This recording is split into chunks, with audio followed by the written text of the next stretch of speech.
तो आज की इस वीडियो में हम देखने वाले हैं मेरा इफ एल्स के ऊपर कुछ क्वेश्चंस। मैंने यहाँ पर 3 क्वेश्चंस लिए हैं। एक तो मेरा सिंपल इफ एल्स का होने वाला है। ये देखो, ये इफ एल्स का क्वेश्चन है और ये मेरा क्वेश्चन नंबर 1 है एक्चुअली। और इसके बाद हम क्वेश्चन नंबर 2 जो देखेंगे वो इफ एलिफ के ऊपर होने वाला है। और क्वेश्चन नंबर 3 जो देखेंगे वो हैकर रैंक का एक क्वेश्चन है और उसको हम देख लेंगे किस तरीके से हम सॉल्व करेंगे, जो कि बहुत ईजी क्वेश्चन है यार। ठीक है, चलो देखते हैं। और इस वीडियो के डिस्क्रिप्शन में ज़रूर से ज़रूर एक बार चेक कर लेना, आपको क्वेश्चन का प्रैक्टिस सेट मिलेगा। बहुत सारे उसमें क्वेश्चन रहेंगे, आंसर नहीं रहेगा। आंसर हम लेटर डिस्कस करके आपको बताएंगे, बट आपके प्रैक्टिस के लिए बहुत ज़्यादा अच्छा रहेगा। ठीक है, और मैं स्ट्रांगली रिकमेंड करूँगा कि आप ज़रूर से ज़रूर एक बार क्वेश्चंस को सॉल्व करो। ठीक है, क्योंकि बस वीडियो देखने से आपको समझ में नहीं आ जाएगा कि कैसे सारी चीज़ें वर्क करती हैं। क्योंकि सिंपल सा चीज़ है यार, प्रैक्टिस ही आपको प्रोग्राम में अच्छा बनाएगा। ठीक है, देख के किसी को करने से आप अच्छे नहीं बन जाओगे। ठीक है, चलो पहला क्वेश्चन देखते हैं। Inter a number. अब जब भी आपको ऐसा बोलता है इंटर अ नंबर, मतलब समझ जाओ आपको स्टैटिक इनपुट नहीं लेना है, यूजर्स इनपुट लेना है। ठीक है, आप खुद से ऐसा n is equal to 8 assume करके मत चलो या 18 अज्यूम करके मत चलो। ठीक है, ऐसा मान के चलो कि जो इनपुट आएगा वो यूज़र आपको देगा। ठीक है, enter a number and find whether it is positive और नेगेटिव। सिंपल सा मतलब है, अगर यूज़र मेरा एक नंबर एंटर करता, सपोज कर लो 8, तो हमको उसको चेक करके बताना है कि ये पॉजिटिव है या नेगेटिव है। ठीक है, बस मतलब प्रिंट करा देना है कि इट इज़ पॉजिटिव या इट इज़ नेगेटिव, ऐसा करके। ठीक है, तो चलो हम इसको देखते हैं किस तरीके से सॉल्व करेंगे। तो इनपुटिंग वगैरह तो हमको पता है। ठीक है, अब इनपुटिंग मान लो मेरा इन में आया, तो हम कैसे पता करेंगे कि वो पॉजिटिव है या नेगेटिव है। तो अगर वो लेस देन ज़ीरो होता है, इसका मतलब कि वो नेगेटिव है, क्योंकि ज़ीरो से सारे कम वाले नंबर्स मेरे नेगेटिव होते हैं। और अगर वो ग्रेटर देन ज़ीरो होता है तो वो पॉजिटिव होगा। अब बोलोगे कि इक्वल टू ज़ीरो में क्या होगा, तो ज़ीरो ना ही पॉजिटिव है ना ही नेगेटिव है, तो हम उसके लिए अलग से प्रिंट करा सकते हैं कि इट इज़ ज़ीरो। ठीक है, लेकिन फ़िलहाल के लिए हम ऐसा मान के चल रहे हैं कि ये मेरा इवन है। ठीक है, ज़ीरो जो है वो इवन है, तो ऐसा हम मान के चल रहे हैं। ठीक है, तो ये मेरा सारा बेस कंडीशन है। अगर आप ऐसा भी अज्यूम करके चलोगे कि n is equal to zero को हम अलग से प्रिंट करा देंगे कि number is neither even nor odd, तो हाँ वो भी सही है। बट अभी हम सिर्फ इस इफ एल्स के पर्सपेक्टिव से यहाँ पर बात कर रहे हैं। ठीक है, यहाँ पर आता है। सबसे पहले हम नम में इनपुट ले लेते हैं। तो चूंकि ये मैंने इनपुटिंग आपको ऑलरेडी पढ़ाया है किस तरीके से हम यहाँ पर लेते हैं, तो हम यहाँ पर कर देते हैं इंट इनपुट एंटर नंबर। ठीक है, तो यूज़र को मैसेज डिस्प्ले हो जाए कि अच्छा जब मेरे को एंटर करना है वो एक नंबर होना चाहिए। और उसके बाद यहाँ पर हम इफ़ सीधा सीधा लगा सकते हैं, if num is greater than equal to zero, greater than equal to zero, क्योंकि हम ज़ीरो को भी मान के चल रहे हैं कि वो एक इवन नंबर है। ठीक है, तो हम प्रिंट करा देंगे it is an even number. और उसी तरीके से एल्स में, क्योंकि एक नंबर या तो इवन ही होगा या तो ऑड ही होगा, बीच का तो कुछ होगा नहीं। ठीक है, तो यहाँ पर हम करा देंगे कि print it is odd number, it is an odd number, ऐसा करके। ठीक है, सिंपल सा प्रोग्राम था। हम इसको रन करते हैं।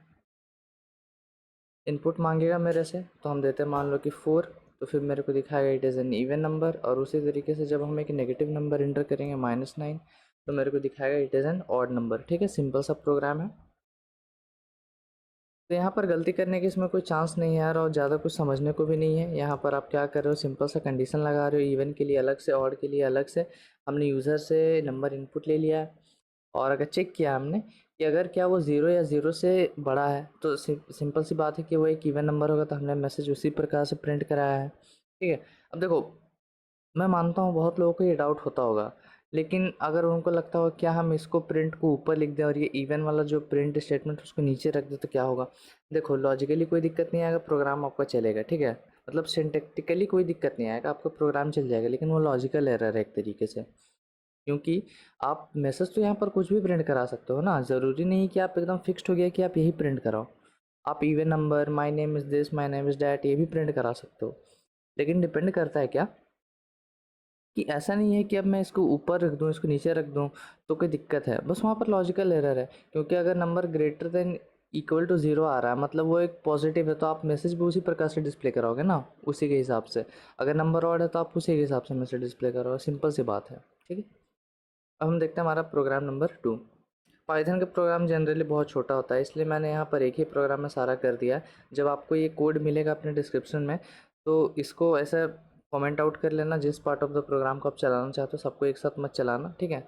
अगर वेरिएबल का नाम अलग अलग दे दे तो कोई दिक्कत तो आएगा नहीं, बट फिर भी। क्वेश्चन नंबर 2 देखते हैं। और इस टाइप के क्वेश्चंस बहुत ज़्यादा पॉपुलर है, इफ एल्स में आपसे बहुत ज़्यादा मतलब प्रैक्टिस में आपको ये बहुत ज़्यादा हेल्प करेगा समझने के लिए कि इफ एल्स कैसे काम करता है, फिर उसका इंक्लूसिव एक्सक्लूसिव रेंज किस तरीके से काम करता है, ठीक है। चलो देखते हैं।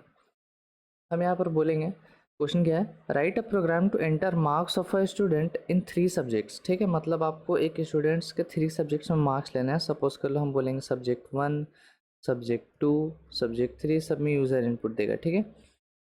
And find out the average marks and print his और हर ग्रेड अकॉर्डिंगली, ठीक है। मतलब इन तीनों सब्जेक्ट्स का आपको एवरेज निकालना है, ठीक है, एवरेज निकालना है। और जितने भी नंबर आएंगे उनको आपको इस बेसिस पर उसको ग्रेड देना है, ठीक है। तो अब यहाँ 2-3 चीज़ें हैं देखने को। पहला चीज़ तो ये है कि आपका देखो एवरेज, ये सारे मेरे एवरेज मार्क्स है, ठीक है। ये सारे मेरे एवरेज मार्क्स है। इसका मतलब ये होता है कि आपका टोटल मार्क्स आप अज्यूम करके चलोगे कि वो 100 है, ठीक है। अब ये कैसे समझ में आ रहा है कि 100 है, क्योंकि देखो यार कि अगर मान लो कि तीनों सब्जेक्ट में आपका 100 आता है, ठीक है, सपोज कर लो, ऐसा तो होगा नहीं ठीक है। तो वो 300 हो गया, और 300 का एवरेज निकालोगे तो वो 100 हो जाएगा। एवरेज क्या होता है, आई होप आपको पता होगा, सिंपल सा मैथ है कि sum of all the subjects divided by total subject, ठीक है। तो ये 100 होता है, और देखो रेंज भी उसी के हिसाब से दिया हुआ है, ठीक है। तो ये अंडरस्टूड है, और ये बहुत बेसिक सा चीज़ है, ठीक है, बेसिक कॉमन सेंस है ये। अगर आपको यहाँ पर होता कि 1 2 3 4 ऐसा कुछ में रहता, ज़ीरो नहीं रहता, तो आप सीधा सीधा समझ जाते कि वो CGPA की बात कर रहा है, ठीक है, क्योंकि CGPA ही ऐसा रहता है सिंगल नंबर्स में, ठीक है। तो ये सारा चीज़ कॉमनली अंडरस्टूड है। लेकिन अभी फ़िलहाल हम एवरेज की बात करते हैं, ठीक है। कॉलेज में हम कॉलेज की अगर हम बात करेंगे तब CGPA आएगा, ठीक है। अब देखो, एक चीज़ तो मैंने आपको वो चीज़ बता दिया। अब दूसरा चीज़ देखो, ये चीज़ आपको प्रिंट करके देना है कि अगर 90 से ज़्यादा नंबर्स है, 90 से ज़्यादा एवरेज है तो ए प्रिंट कराओ, 80 या 90 के बीच में है तो बी, 60 80 के बीच में है तो सी, 60 से नीचे है तो डी, सिंपल सा, ठीक है।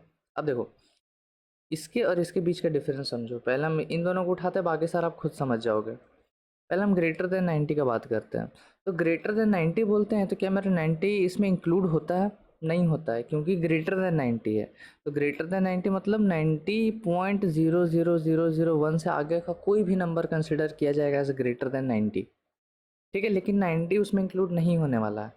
अगर ऐसा आपको बोले, जैसा कि इस केस में बोला है कि लेस देन इक्वल टू 90, इसका मतलब लेस देन मतलब कम तो रहेगा लेकिन इक्वल भी रहेगा, मतलब 90 इस रेंज में है। और ये बहुत ज़्यादा सेंस भी बनाता है, क्योंकि अगर आप देखो तो जिस बच्चे ने 90 लाया है वो या तो ए मिलेगा उसको या तो बी मिलेगा, दोनों तो मिल नहीं सकता है। तो उसको ए मिलेगा, ये बी, ये कंडीशन ऑलरेडी आपको बता रहा है कि अगर ग्रेटर देन 90 है, मतलब ये क्या, ये ग्रेटर देन 90 है? नहीं है, तो उसको ये नहीं मिलने वाला। क्या वो लेस देन इक्वल टू 90 है? हाँ, लेस तो नहीं है लेकिन इक्वल है 90 का, मतलब उसको बी मिलेगा, ठीक है। तो रेंज इंक्लूडिंग है या एक्सक्लूसिव है, ये बहुत ज़्यादा ज़रूरी है समझने को, ठीक है। इसके बाद जो अगला क्वेश्चन हम देखेंगे हैकर रैंक का, उसमें यही सेम चीज़ हो रही होगी, ठीक है। तो आपको वहाँ पर क्लियर बताया जाएगा, लेकिन यहाँ पर मैं ऐसे सिंबल से आपको बता देता है, ठीक है। सेम वे अगर हम 80 को देखें, 80 को अब मेरे को जल्दी से 2 मिनट के लिए बस वीडियो पॉज करो, खुद के मन में सोचो कि 80 को सी मिलना चाहिए या बी मिलना चाहिए, ठीक है। अब मैं आपको बताता हूँ। 80 है, तो अगर 80 है तो क्या वो ग्रेटर देन 80 है? बिल्कुल भी नहीं, वो ग्रेटर देन 80 नहीं है। क्या वो लेस देन इक्वल टू 80 है? हाँ, लेस देन तो नहीं है लेकिन इक्वल टू 80 है, मतलब उसको सी मिलेगा। और उसी तरीके से अगर हम 80.1 की बात करें, एवरेज क्योंकि डेसिमल में आ सकता है, बिल्कुल डेसिमल में आ सकता है, ठीक है। तो अगर हम 80.1 की बात करें तो किसको अब वो उसको बी मिलेगा या सी मिलेगा? सिंपल सा बताओ। आप कंडीशन ही कंपेयर कर लो ना, क्या वो ग्रेटर देन 80 है? हाँ, ये ग्रेटर देन 80 है, तो उसको बी मिलेगा, ठीक है, क्योंकि 80.1 इज ऑब्वियसली ग्रेटर देन 80, ठीक है, 0.1 से वो ग्रेटर है।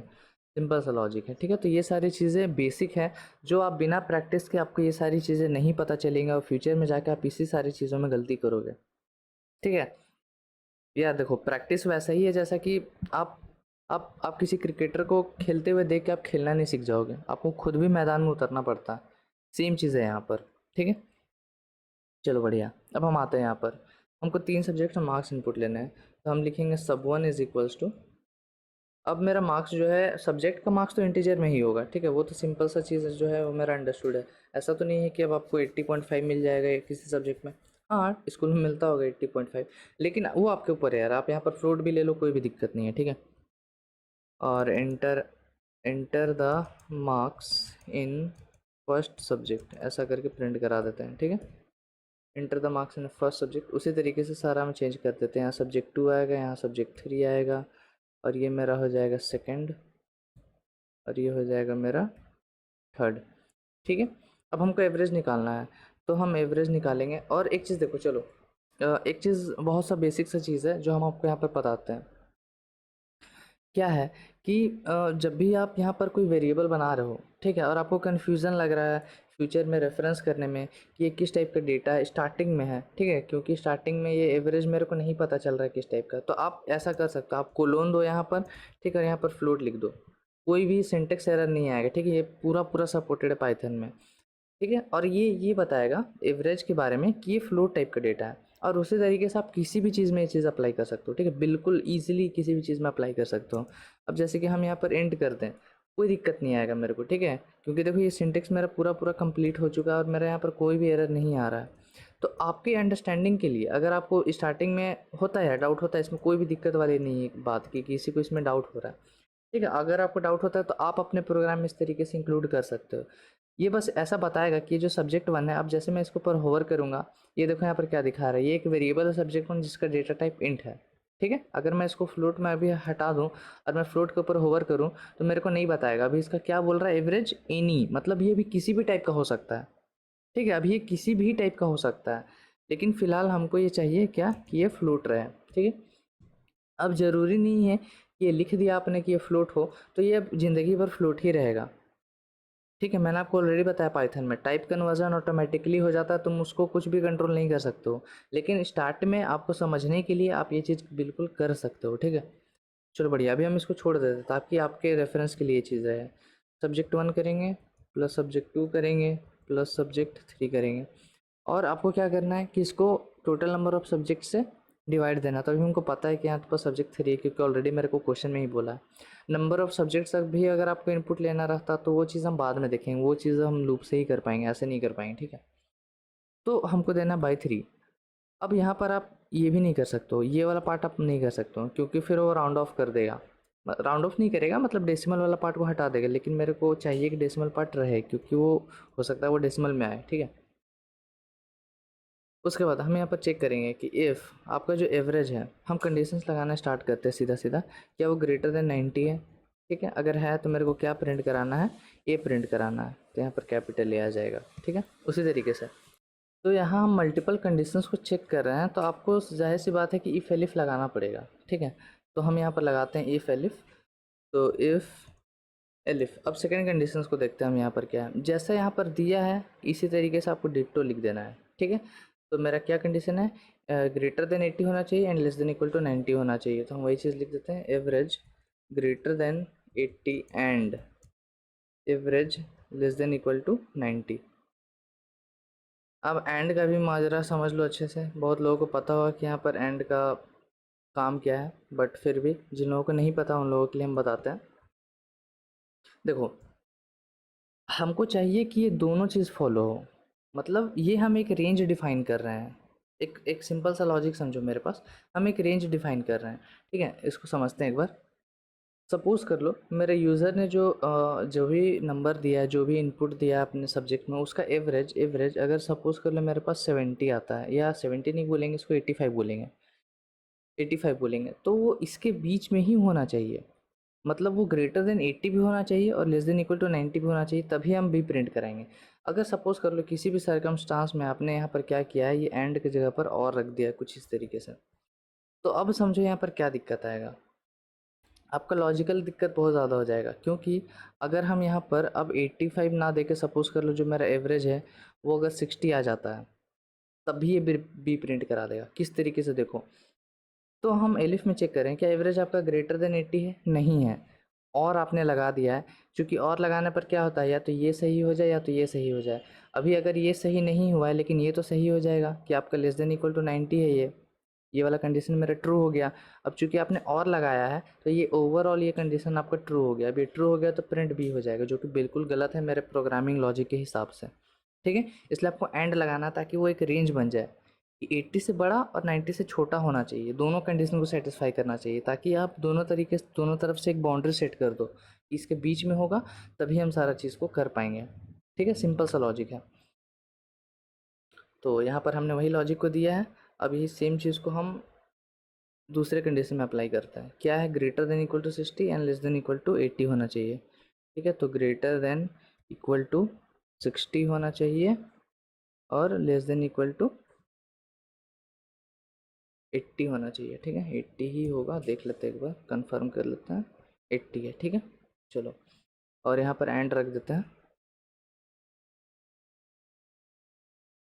एंड उसके बाद लास्ट में एलिफ आपका एवरेज अगर लेस देन 60 है, तो उसके लिए हम क्या प्रिंट कराएंगे, डी प्रिंट कराएंगे। ठीक है, चलो बढ़िया, इस तरीके से।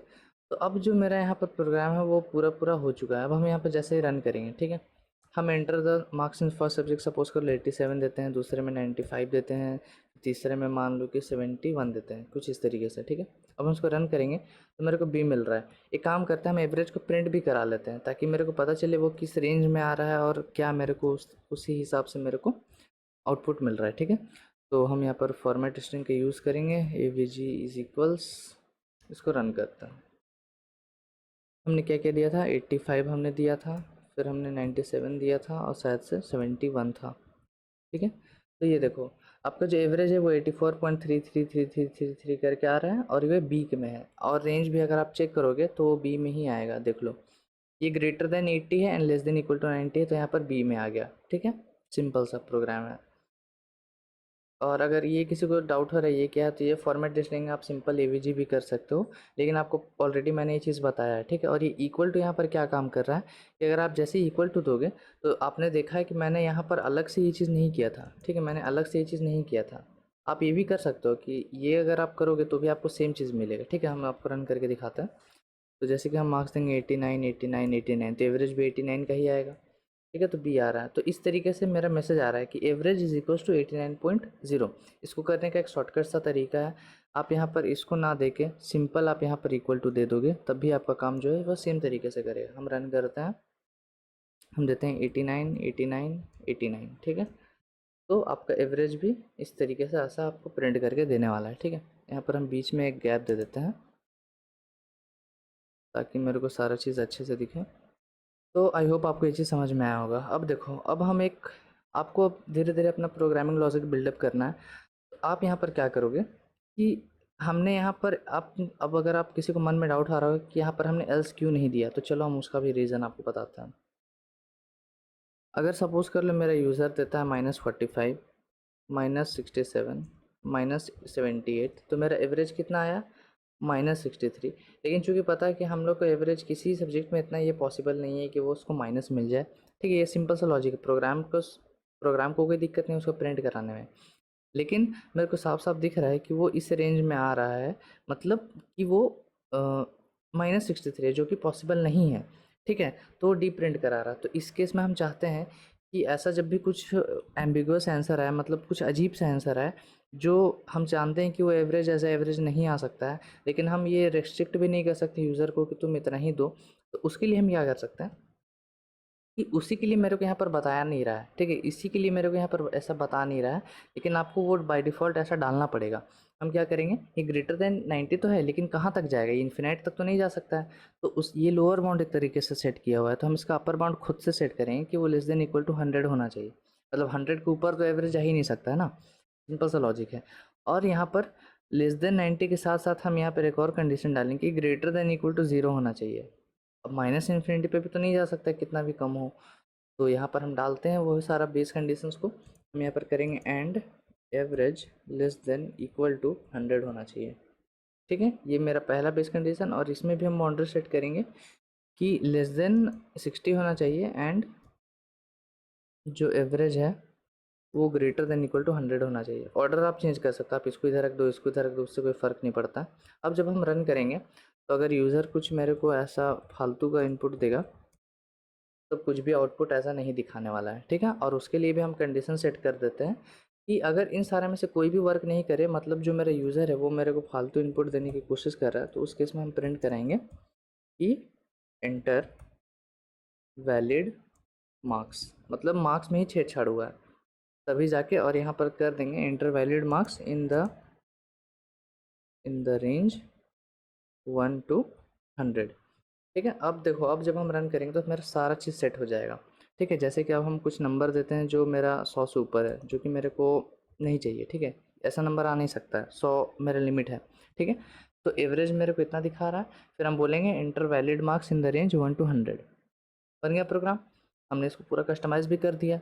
तो क्वेश्चन आपको सारा चीज़ नहीं बताता, आपको कुछ कुछ चीज़ें खुद से समझनी पड़ती है, कुछ कुछ ऐसी यहाँ पर इस ऐसे ऐसे कंडीशंस को हम क्या बोलते हैं, कॉर्नर केसेस बोलते हैं। कॉर्नर केसेस आपको कभी भी नहीं बताएगा, वो हिडन रहता है, वो आपको खुद से पता करना पड़ता है कि क्या हो सकता है। जैसे यहाँ आपको बस लोअर बाउंड दिया था, अपर बाउंड नहीं दिया था, तो ऐसा भी तो नहीं हो सकता है कि उसको इन्फिनिटी एवरेज मिल जाए, यहाँ पर माइनस इन्फिनिटी एवरेज मिल जाए, तो उसका बाउंड सेट आपको करना पड़ेगा। ठीक है, चलो बढ़िया। तो ये था मेरा दूसरा क्वेश्चन। अब हम तीसरा क्वेश्चन लेते हैं हैकर रैंक का। ये मेरा क्वेश्चन है, देखो क्वेश्चन क्या है। Task given an integer n, आपको एक इंटीजर दिया हुआ रहेगा n, perform the following conditional actions, आपको ये सारे कंडीशनल एक्शंस आपको परफॉर्म करना है। ठीक है, if n is odd print weird, मतलब अगर n जो है वो आपका ऑड होता है, ऑड नंबर होता है, तो आपको प्रिंट क्या करना है, वियर्ड प्रिंट करना है। उसके बाद if n is even and in the inclusive range of 2 to 5, inclusive का मतलब होता है कि 2 और 5 दोनों इंक्लूडेड है। ठीक है, मतलब नंबर इवन होता है और या तो वो 2 और 5 के रेंज के बीच में आता है, तो आपको प्रिंट करना नॉट वियर्ड। फिर n अगर इवन होता है और वो इंक्लूसिव रेंज फिर से बोला है, मतलब 6 और 20 भी इंक्लूडेड रहेगा, मतलब आपको ग्रेटर देन इक्वल टू और less than equal to use करना है। ठीक है, 60 to 80 रहेगा तो आपको प्रिंट वियर्ड करना है फिर से, और if n is even and greater than 20 print not weird.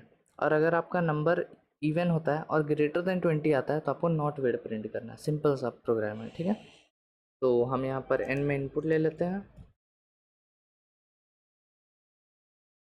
उसके बाद नंबर इनपुट हो चुका है। अब हम सारा बेस कंडीशन लगाना स्टार्ट कर सकते हैं। हम लिखेंगे कि इफ़ अपना n मॉडुलस 2 अगर इक्वल टू 1 आ रहा है, मतलब कि वो ऑड नंबर है, तो हम प्रिंट करा देंगे ऑड। ठीक है, सिंपल। अब यहाँ पर देखो, प्रोग्रामिंग लॉजिक के हिसाब से आपका अगर नंबर या तो एक नंबर या तो ऑड ही हो सकता है या तो इवन ही हो सकता है। ठीक है, तो ऑड के लिए तो हमने कंडीशन लगा दिया और इवन के लिए सारा बहुत सारा कंडीशंस था। ठीक है, हम वो सारा को बनाते हैं, तो उसको हम नेस्टेड इफ के अंदर डाल सकते हैं कि नहीं, बिल्कुल डाल सकते हैं। अगर मेरा नंबर जो है वो ऑड नहीं है तो एल्स में घुस के वो इवन में आएगा, और इवन के अंदर हम सारा कंडीशंस लगा सकते हैं।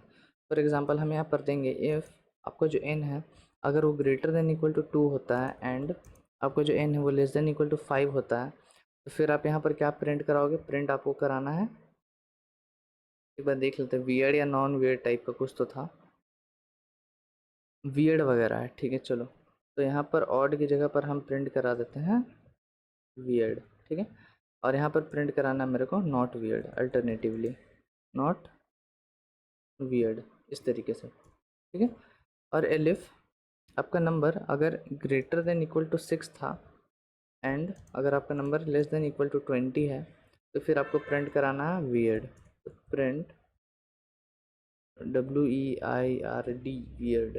ठीक है, वियर्ड का मतलब अजीब। और एल्स, एल्स आप लगाओगे कि नहीं लगाओगे, क्योंकि एल्स हम कब देते हैं, जब मेरे को सारा कंडीशंस फॉल्स हो जाए तो वो रन करें। लेकिन हमको यहाँ पर नहीं लगाना है। क्यों नहीं लगाना है, क्योंकि आपका नंबर हो सकता है अगर माइनस में दे तो वो भी तो एक इवन नंबर हो सकता है।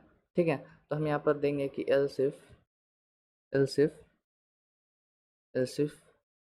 आपका जो नंबर है अगर ग्रेटर देन 20 होता है, हमने बोला था ग्रेटर देन अगर 20 है तो हम क्या प्रिंट करेंगे, नॉट वियर्ड फिर से, तो प्रिंट नॉट वियर्ड। ठीक है, इस तरीके से। अब यहाँ पर हम कुछ कॉर्नर केसेस देख लेते हैं अगर मेरे को दिया हुआ होगा तो। इनपुट का फॉर्मेट दिया, ये सब से हमको खास मतलब नहीं, कंस्ट्रेंट वगैरह से हमको मतलब नहीं है। ठीक है, और ठीक है, हाँ, तो हमको कुछ इसी तरीके से करना है। ठीक है, चलो बढ़िया। अब हम इसको यहाँ पर रन कर देते हैं। ठीक है। हमको और कोई कॉर्नर केसेस के बारे में ध्यान रखने को नहीं बोला है, यानी कि नंबर आपका नेगेटिव हो या पॉजिटिव हो वो सब मेरे को नहीं बोला है। ठीक है, तो अज्यूम करना है कि नंबर जो है वो मेरा पॉजिटिव ही होगा। हम उसको रन करते हैं। तो एंटर है नंबर, सपोज कर लो हम देते हैं 5, तब तो दिखा देगा कि हाँ वो वियर्ड है। फिर से रन करते हैं। अगर हम देंगे सपोज कर लो 6, तो मेरे को दिखाएगा फिर से वियर्ड, क्योंकि वो इस रेंज में फॉल कर रहा है। ठीक है, इस रेंज में वो फॉल कर रहा है। और अगर हम फिर से रन करें और हम दे मान लो कि 24, तो मेरे को दिखाएगा नॉट वियर्ड, क्योंकि वो फिर से इस रेंज में फॉल कर रहा है। ठीक है, तो ये था आपका सिंपल सा प्रोग्राम। आप बेस कंडीशन वगैरह लगा सकते हो कि इफ़ आपका जो आप बेस कंडीशन यहाँ पर पहले ही पे चेक कर लो कि आपका जो if n is less than equal to 0 हो रहा है, मतलब वो 0 से अगर कम है, मतलब वो सारा नेगेटिव नंबर है और 0 है, तो उस केस में हम क्या प्रिंट कराना चाहेंगे कि एंटर अ पॉजिटिव नंबर। ठीक है, पॉजिटिव नंबर ग्रेटर देन 0 ऐसा करके। ठीक है, तो जब यूज़र आपको नेगेटिव नंबर देगा तो हम ये मैसेज डिस्प्ले करा देंगे। ऑब्वियसली हम फिर से इनपुट नहीं दे पाएंगे, वो चीज़ को हम बाद में देखेंगे कि हम बार बार इनपुट किस तरीके से ले सकते हैं, क्योंकि एक बार यहाँ पर ये पार हुआ तो आपका प्रोग्राम फिर से यहाँ पर नीचे आएगा, कुछ भी कंडीशंस को मैच नहीं करेगा तो सीधा वो नीचे गिर जाएगा। ठीक है, तो ये सारा आप बेस कंडीशन आप लगा सकते हो, और ये इस पर वर्क भी नहीं करेगा खास, क्योंकि अगर हम इसको रन करें तो हम देगा सपोज कर लो -4, तो फिर भी मेरे को दिखाएगा enter a positive number greater then 40, और ये सारा जो चीज़ है वो आपका रन नहीं करेगा। ठीक है, सिंपल सा लॉजिक है। चलो बढ़िया। तो ये था आपका एक हैकर रैंक का क्वेश्चन जो बहुत ज़्यादा आसान है। ठीक है, और अगर हम यहाँ पर दिखाएं तो ये मैंने ऐसा प्रोग्राम लिखा है। ये थोड़ा सा सिंटेक्स आपको पहले ही से लिख के देता है। ठीक है, तो अगर आप बनाना चाहो तो ये आपको पहले ही से लिख के देगा, ये पहले ही से लिख के देगा। अब ये क्या है, ये एक तरीके से समझ लो कि ये मेन फंक्शन टाइप का है। ठीक है, जैसा बाकी लैंग्वेजेस में होता है मेन फंक्शन बनाना, नहीं भी दोगे तो भी चलेगा। इनमें हमने इनपुट लिया है। अब ये डॉट स्ट्रिप वगैरह क्या है, ये सारी चीज़ों का आपको टेंशन नहीं लेना अभी फ़िलहाल के लिए। फिर हमने वही सारा चीज़ लिखा है जो हमने वहाँ पर लिखा था। ठीक है, और अगर हम इसको सबमिट करें तो ये चलता भी है। ठीक है, मेरा सारा टेस्ट केस जो है वो पास हो जाता है। ये सिंपल सा प्रोग्राम था।